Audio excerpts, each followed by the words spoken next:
So I want to remind people that we were talking about this sort of the back to the city movement, the growing interest on people, partly because so many of us no longer have 3.6 children living at home and needing to be out in the yards and big houses and long drives and wives at home to drive the children to enriching at school.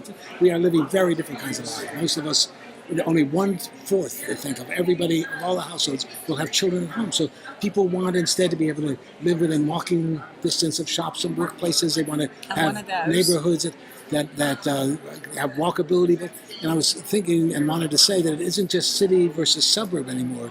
It's the suburbs themselves. Houston is the epitome of what's called the multi-centered metropolitan region. Series of centers that are as large as downtown San Diego, and then are increasingly developing walkable areas, right? So you've got town centers in the Woodlands and Sugarland, and it's that idea that, and the other thing I pointed out is the fastest growing age segment of the American population are men and women over the age of 85. We don't want them driving so much anymore. They need to be able to walk to places, and they need to walk in. And the suburbs, if they're going to keep them, need to build alternatives to the automobile. And so you can see that beginning to develop. Well, you get to see so much. If you were, let's just say, keen for a day or a week, what would be the first thing that you would want to improve upon? I think of all the challenges that we face, the most serious one is education. I agree. And we tend not to think about that. We think, oh, we'll make us a more beautiful city, we'll attract the best. If we don't get that right, in a world now undergoing this remarkable transformation where the Anglos who got all those privileges are aging and the young folks are disproportionately African American Latino. In all of Harris County, 70% of everybody under 20 is African American Latino. The two groups most likely to be living in poverty, sending them to overcrowded, underfunded inner city schools. Can we turn that around? Can we become a learning society with a commitment from birth to college, from cradle to career, and then helping folks as they get older change careers as the world changes on us?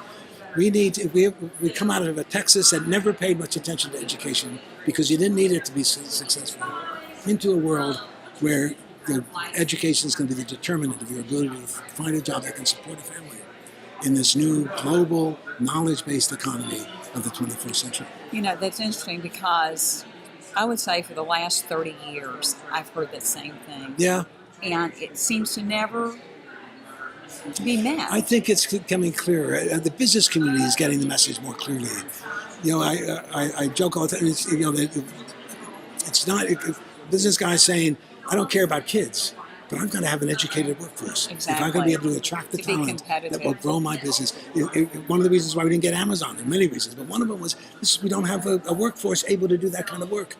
That's devastating for a city that prides itself on being the city of the 21st century. It's a huge wake-up call, isn't it? So that's the great challenge.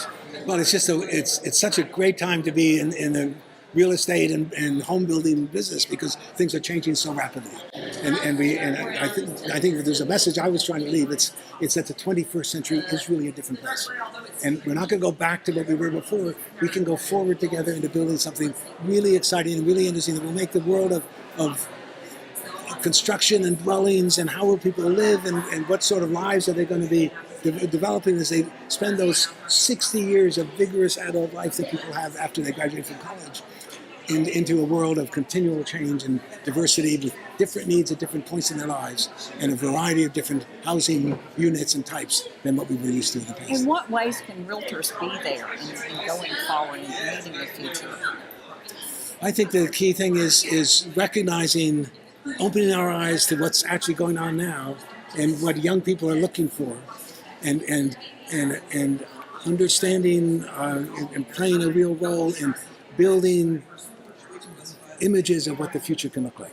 Building buildings that say this is how we can respond effectively to the new emerging needs and preferences that you can see coming out of a population that is a different population than it was when we built the city back in the 60s and 70s. It's more aesthetically appealing now. Much more, yeah. And you can see that in hosting you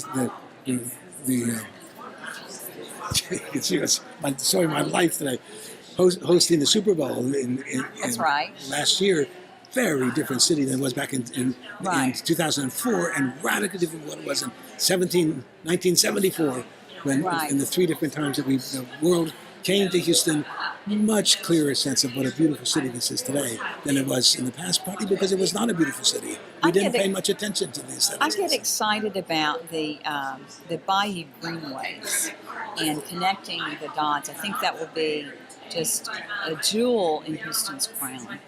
I think that I It's a get excited beautiful about example of a city reinventing itself. Mm-hmm. And as I say, it would not have happened 10 years ago. Mm-hmm. That recognition that this is one of the great things that makes Houston unique and special. Tell us about the Kinders, because they have been they've been so supportive. I don't know how things would have gotten done. Especially the Bayous. Yeah. Exactly. And especially the Kinder Institute. Exactly.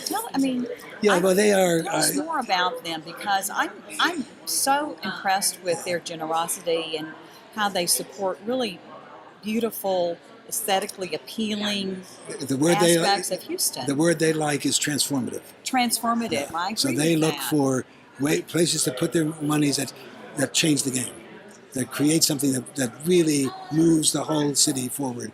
And you're right, it's very successful.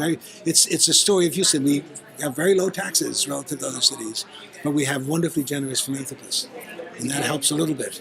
I still think we need to raise the taxes to have a steady pattern of support for something like early childhood education that everybody knows is critical, and we still leave it primarily to private forces, and the Kinders and the Arnolds and the Browns have all been incredibly important in shaping the city, but they can't do it themselves. And Exactly. we need all the rest of us to be involved in it.